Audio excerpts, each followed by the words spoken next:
Is that eventually, when we are trying to talk about, you're not listening anyway, so that's okay. Back to democracy. Yeah. Very good, Olivia. Right now, we are trying to run liberal life when all around us, our neighbors on the other side of the border are stoning women to death. 55 women are being stoned to death in Iran a year for adultery. Gay people are being hanged at the age of 16. 72 countries around us arrest people for being gay and execute people for being gay. And yesterday, I just talked to students today, and I told them, well, my favorite Arab country where I travel and I love, which is Jordan, just published in the government newspaper that is called Arai, the survey that says that 70% of the women in the kingdom support the right of a husband to beat his wife. We are living in a very, very disturbed era and surrounded by people who are stoning women to death for adultery. So, if people want to talk about human rights, I'm open to talk about it. If people want to talk about the slaughtering that takes place all around us, I'm really open for that.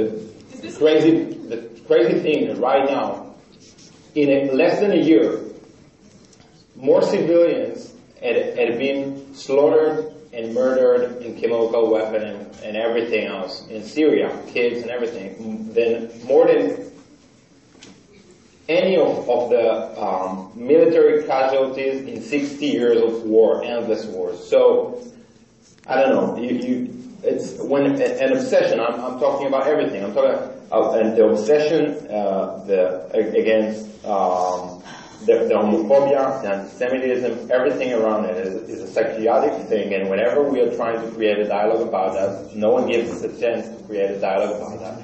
But that's okay. And, yeah.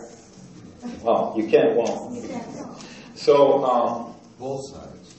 Can we just go back to your program? Yeah, we are. We're talking about television. So, the other thing that, yeah, no, this is really disappointing because I want to talk to these people. Okay, so the other thing is, and that's the end of Israel.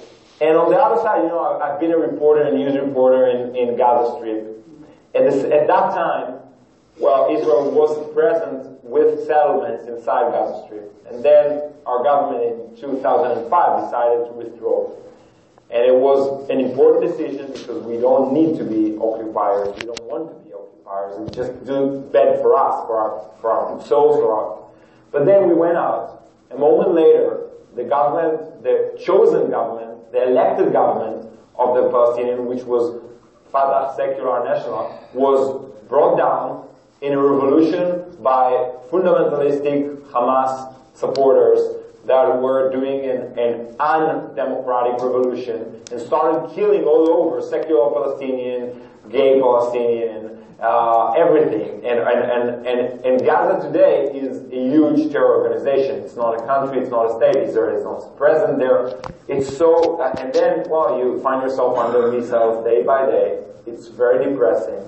And every time we are prisoners in the hands of, and yeah, I feel comfortable saying that because I support the peace and I always will. But the situation is very disturbing because we are really surrounded all over us by regimes that are not democratic, do not care about human life, do not care about human rights, and it makes it makes you really worried about the place you raise your kids, and yeah.